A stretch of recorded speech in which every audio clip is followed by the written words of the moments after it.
Lab Live. We're sitting here with two of the biggest geniuses that I know. I was like, Joe, high expectation. So we're sitting with Melanie Ramji, to you guys out there, but to me, I call her Sister Mel. Now, this sister is somebody that I remember from the first show I actually ever did. And I never knew what she did and who exactly she was, but there's very few people I remember from the beginning of my career. And Mel's one of those people. I think we had met at a Back to the City. And I still have the picture somewhere. I hope you have the picture. We took a picture together. Birthday, actually. Did you post on your Instagram? Yeah, it always comes back every few years. I gotta pull that picture up. But yeah, what was that? 10 years ago. Long time. That was 10 years ago. And Mel is a PR aficionado, a PR guru of South Africa. If you just say the word Mel, that's all you need to say. You don't need to say a full name. You just say Mel, and people know who you're dealing with and who you're talking about. The other homie sitting next to her goes by the name of Bash. I told Bash that on TV when we watch him, he gives us the wrong idea of actually who he is. He makes us believe that he is the toughest character in the world. This guy is the softest, most loving, most giving person. And, a testament to that is that he's come here to talk to us, being an artist manager, being an artist developer, being someone who's been involved in the music industry and in the entertainment industry since also, I've known him since the beginning of my career, knowing him working with Casper Nyovest. And it's been a long time since then, and he's done a lot of things, and he's worked on a few artists, just to name a few. I won't say exactly who he's working with right now. I'll let him toot his horn. But he's somebody that I respect as a manager, as a friend, as somebody who's knowledgeable about the industry, but more importantly about the culture. So I'm very happy to have you two here today. Did I mess up your intro? Do you want to intro yourselves? That was a crazy intro. Of course. That's what I do. I give crazy intros. That's what we do. I'm still in awe. You're still in awe? Yes. Mel, it's been 10 years. Oh, that long. And I'm so happy that when I met you, I didn't come up to you and say, Mel, you do PR? I need a PR. Because that's a conversation that I've had with numerous young artists. The first thing they want is a PR agent. I mean, that was my first show that I'd ever performed at. And if it was 2020, I probably would have been seeking, well, let me break down the story. Actually, we performed, that was 2010, 2009? Yeah, it must have been 2009. More than 10 years. Could have been 11 or 12 years ago, yeah. 2010, 2009. Sure. So what had happened was I'd performed my first Back to the City show. And this was when Back to the City was still hardcore hip-hop head. There's no space for any commercial bullshit here. It's about hip-hop head. It's a rappers zone, And we got on stage. We got an opportunity to do about 15 minutes of a performance. And the reception I got, and I always tell the story, I was pretty much booed by like 60% of the crowd. But I was there to experience that. And I was there to experience what it was going to be like for me to be in the industry. And walking off that stage, I could have gone home. I could have disappeared and said, oh man, I'm out of here. I don't want to be around this area or whatever, but I hung around. And that's where, in the evening, we finally got to have a drink together and take a picture. And that was the start of many things. But artists these days, I feel, and I've experienced, when something goes wrong and something goes bad, not getting radio play, not getting good shows, not getting good placements anywhere, the first instinct is to say, I need good PR, Yep. And I need you to tell me, Mel, what is PR from an artist perspective or from an entertainment industry perspective? What role does PR actually play? And is it something that we should be chasing at the beginning phases of our careers? So to start right at the beginning, I get about 20 emails a day from young artists looking for a PR. And I'm always honest. I could take that kid's $5,000 and, get them a few features, but I try always be honest with them and tell them the truth. And right in the beginning, no, you don't need a PR. You don't need a publicist. You can be your own publicist. You can be your own manager. And I think that's the misperception for young artists, up-and-coming artists. They all think having a PR person is going to blow you up. It's true to an extent, but you really can do all your stuff yourself in the beginning. So go out, promote yourself, do the free shows, pay the dues. And I think this generation of the younger people, 2020 artists, they don't get that. They think instant fame. And unfortunately, it's the life of social media where people do believe that it's instantaneous. Yeah. But here you are, 10 years later. You are who you are now, not 10 years ago. Yeah. You got put off stage. You didn't even come and look for a publicist. And I think that's where these young people get it wrong. That's what they want, a manager, a publicist. And Bash can go more into the management side of things. But I'm always honest with young artists. You don't need me right now. When you get to a point, when you get to a Rick status, then you can hit me up, call me up. Because you need somebody to manage your press relations just because you don't have the time. A lot later down the line. And I think that's where people get it wrong. What I'm hearing you say is that your initial phases are about you taking yourself around to as many places, making yourself as visible as possible, and letting people actually notice you in those spaces instead of you reaching for, a million people to pick up a newspaper and see your face, but you haven't been on the streets and they don't know who you are. I think a lot of the artists that right now that are massive, all artists that Bash has worked with, that I've worked with, that you've worked with, have paid their dues for 10 years, 15 years, 5 years. It's not instantaneous because it can come today and it can be gone tomorrow. I can get you on the cover of The Star. I can get you on the cover of different newspapers, get you on TV shows because you are super talented.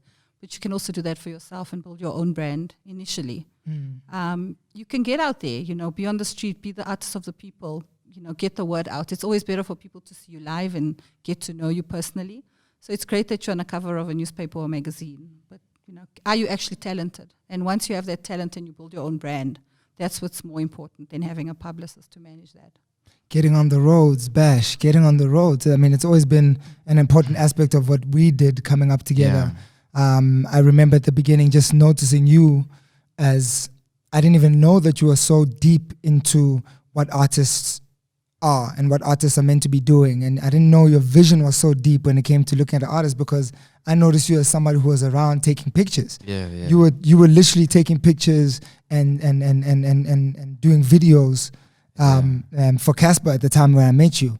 And I could have never envisioned you as somebody who actually had the key, and had the key, but you made sure that you kept on moving and make sure that people notice you for every little aspect of what you do. How did you get started in terms of coming from photography and now becoming a manager?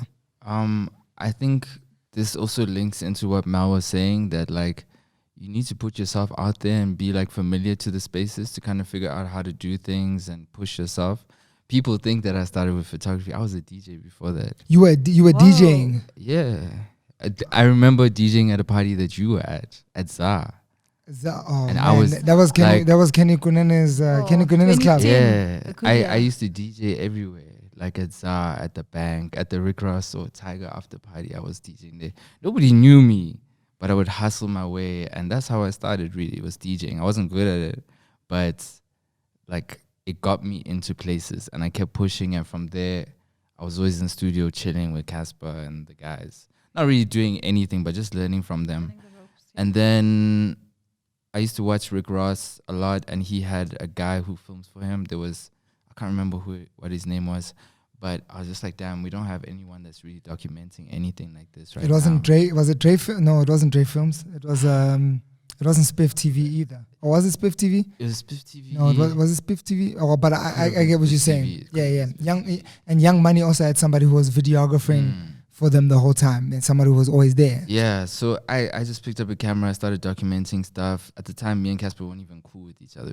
We had a fallout, and he was just like, yo, I need... Capo was actually the one who was like, yo, Casper... Try speaking to Casper Michael. needs a videographer. Yeah. A photographer. He wants to work with you, but you guys are not talking. So it's like, damn, I just quit my day job, dog. So I'm down, and that's...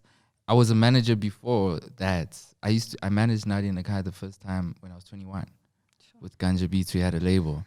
So it came full circle. It was always the plan, and then it was just I was on the road being a photographer, videographer, watching what the road manager's doing, watching what the manager's doing, how the artists work in studio.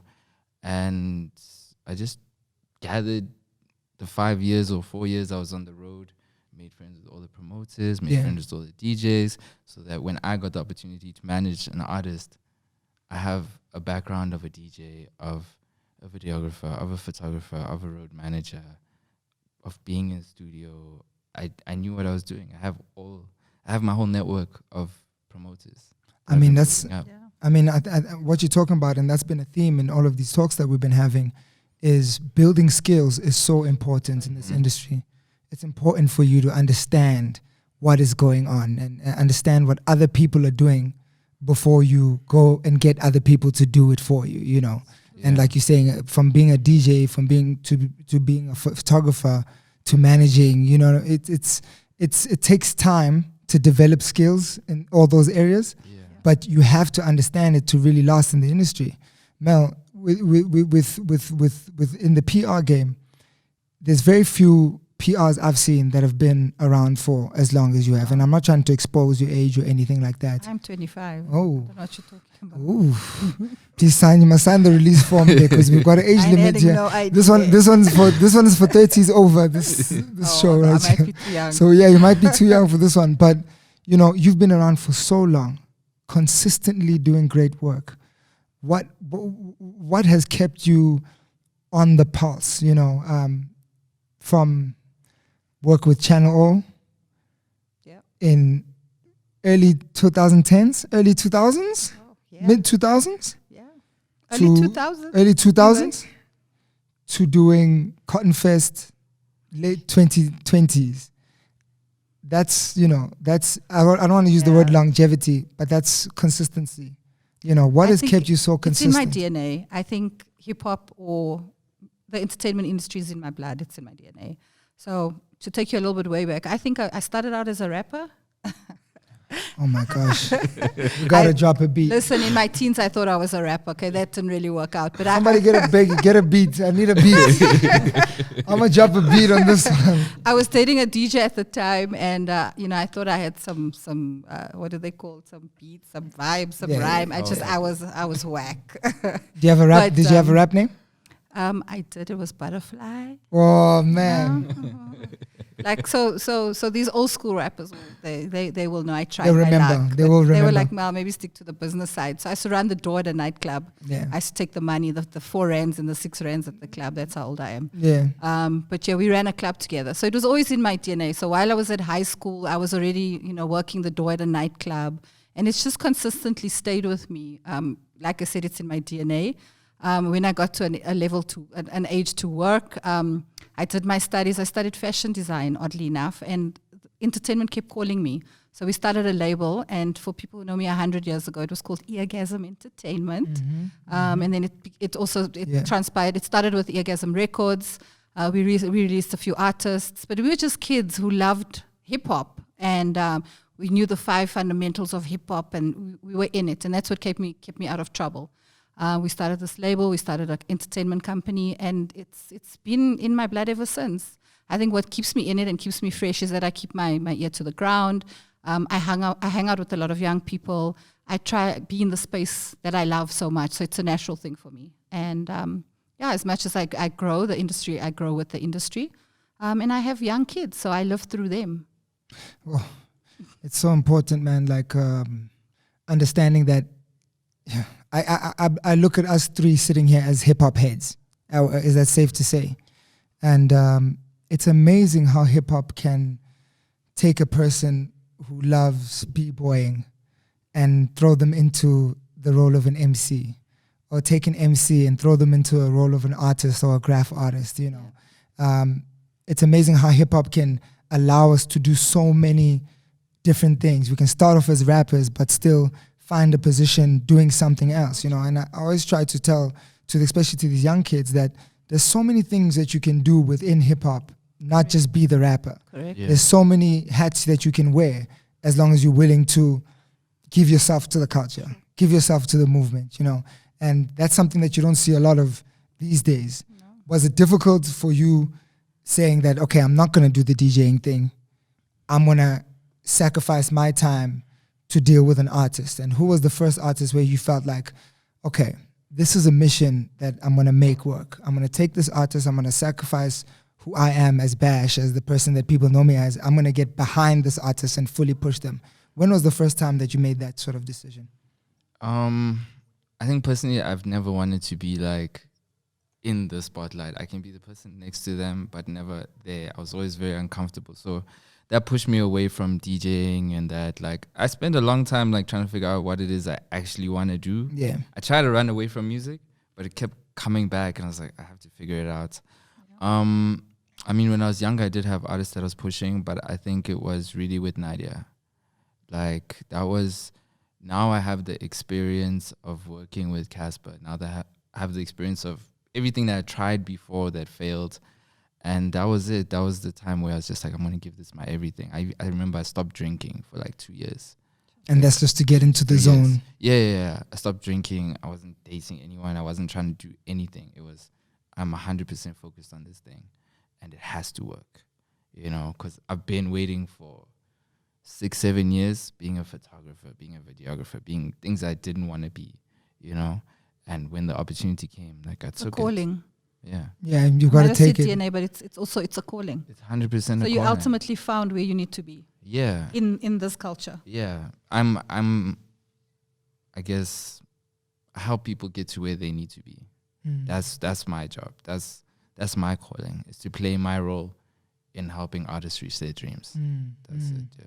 Mel, I guess, like you say, it's a calling, and you can't really run away from it, because once you get involved, it's part of you. And you're going to go through the industry with some ups and downs, but you've always got to keep your commitment, I guess, to that calling. You can never run away from it.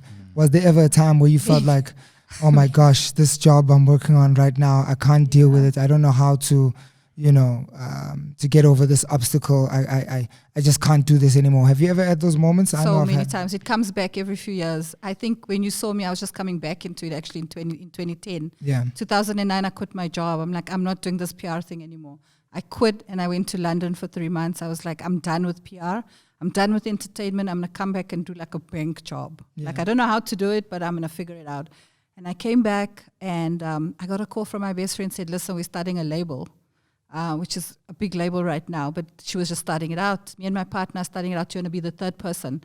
And I said, cool. And it called me back. It's a calling. So I was like, I'll do it for a little bit while I try and figure out what's the next step. And then lo and behold, I'm back in it. It came back a few years ago. I had a son. When he was 3, I was like, I can't do this entertainment thing. Yeah. It's dangerous. And I tried to quit. I was like, I'm going into completely corporate PR. Then I kept getting calls from all these Nigerian artists saying, we need PR in South Africa. Yeah. I'm like, I don't do artist PR. And, here I am. I just kept knocking. But that's a dope sign. I mean, that's a dope sign and a dope testament at what you do. If you're trying to walk away, but people keep calling you back, Yeah. Recently, I've been feeling that way. I've been feeling like, man, I don't actually want to do some of the things that I've been doing, that I understand how to do. I want to go try something else. And then I wake up at like 3 a.m. and something is telling me like, work on that. Let's go work on that. Let's go work on that. Even to the point where I called him up and I was like, Bash, we got to work. I got to do something. I need you to come help me on these voices in my head, because I get voices in my head. Like, I can try to walk away from something I love, but the voices in my head always get louder. If I'm trying to walk away from it, they get louder and louder. And that's when I've got to reach out to other people. I've got to sort of rebuild my support system, because I'm one of those people who can disappear from a support system. Yeah. I've always got to rebuild the support system. And that's something that I think is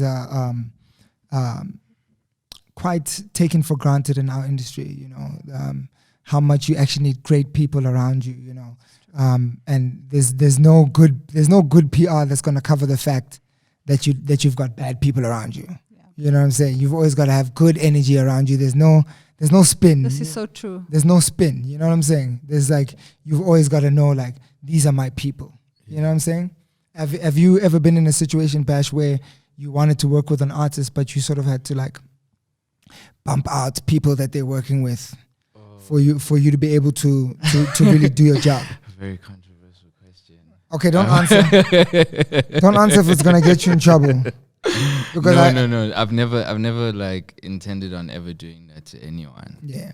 You want artists to be themselves when you're working with them. And also like, I mean, if for example I wanna manage this artist tomorrow and they already have a team, it's just like I'll find my way how to fit in, but I'm not trying to remove anyone, you know. People have their journeys, you know. We've come on this journey together, and it's hard for me to just say, okay, go, I'll take it from here. But that's a big thing, like, you know, with the experiences that I've always seen when a new manager comes around or somebody to help or an extra additional part of the team comes around, you always find there's always this mentality of someone feels like they're trying to get pushed out. You know, there's always that feeling of, is this person coming in to replace me, or are they really just adding to the team to try amplify? You know, how do you communicate to an artist that this is the role that I'm coming in for, this is what I'm going to do for you? Or do artists the ones that are saying, I want you to do everything, once you do one thing well, they're like, actually you handle everything? I mean, like I briefly explained to the artist, okay, this is what I can do. But I think once the artist can see you actually do the work, and it's like, damn, this person can literally do everything, or you know, then the work speaks for itself. Like, I can't push people out of their jobs here. Like, I just don't have it in me. Yeah, that's not but the vibe. There are some people that like just don't want to learn. They don't want to listen. They don't want to grow. They just see you as a threat coming in. And they'll just do everything in their power to make your life difficult, you know. But for those that listen, if they see, okay, this person can add value, like with me when I was a photographer and videographer, I kept watching Spike on the road. Okay, this is how we do things. Oh man, Spike is a beast. Spike, I got my work ethic from Spike. Yeah, like he does everything, you know. So if you can take a back seat and allow someone to lead and learn from them, and then eventually, like, I don't want to be on the road forever. I hate being on the road. As much as I love it, also it gets tiring. Yeah, you know. And if I need to be on the road for 3 months to set a structure, teach everyone this is how you do things, then you can go back to your role afterwards, after I've shown you the way, you know? Yeah. But yeah, I don't ever push people out. It gets ugly. And I know I'm asking a lot of negative questions. I got one more negative question. Mel, do you sometimes have to tell artists to shut the fuck up? Oh my God. Hell yeah. Oh my God. How often do you win that battle? Not often, but I still do it. You know, I'm mama hen, so I think artists take it in a good way because I'm a little bit older. So I'm not probably the peer age group.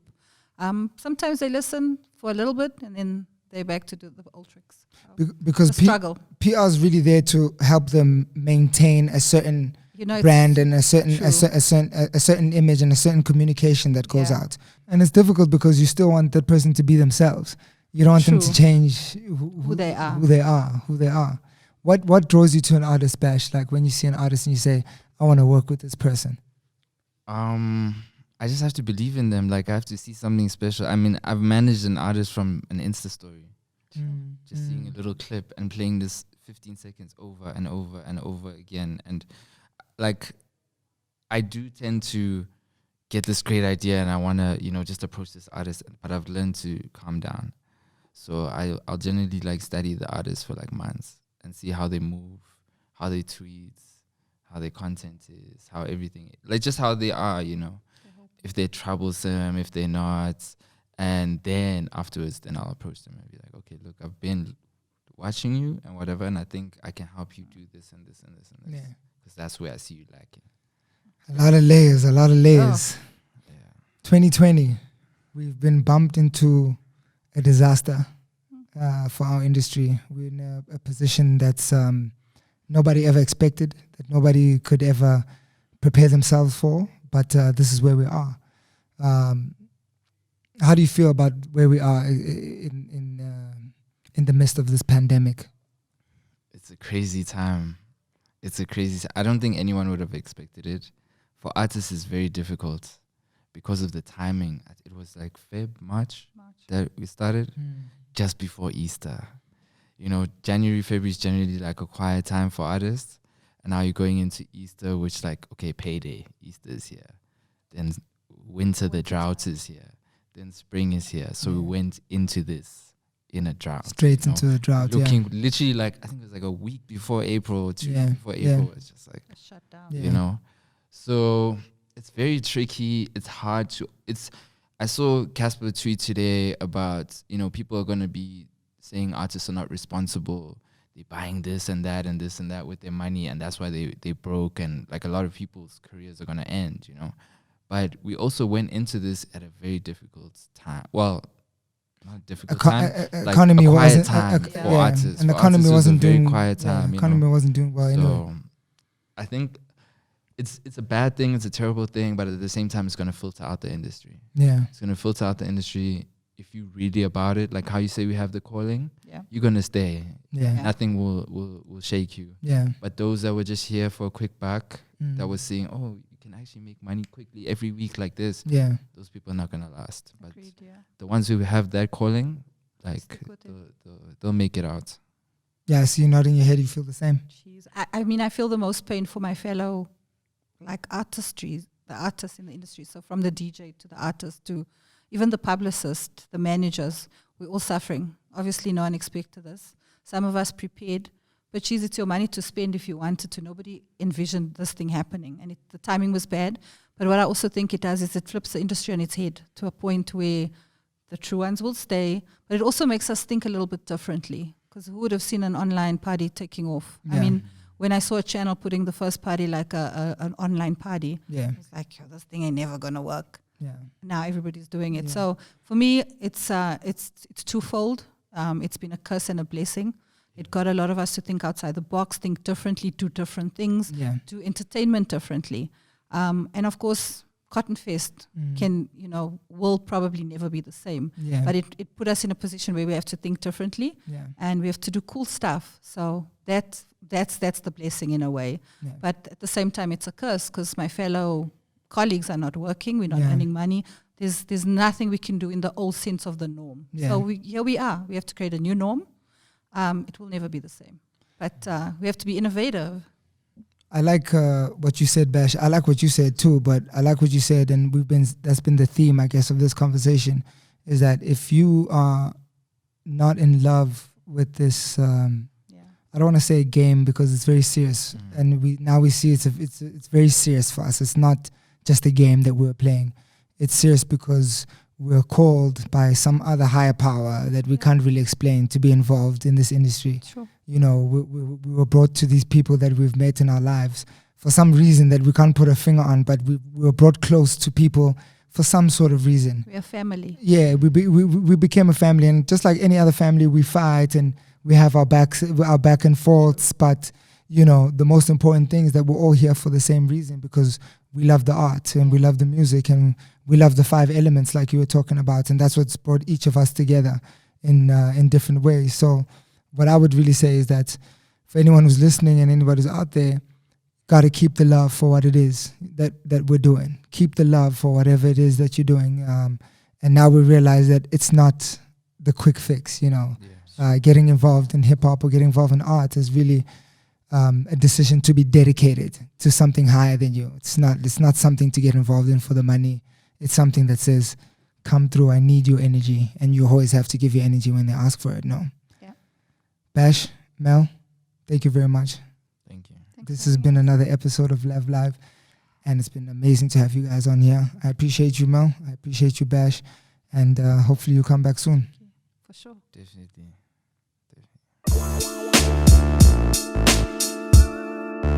Wow.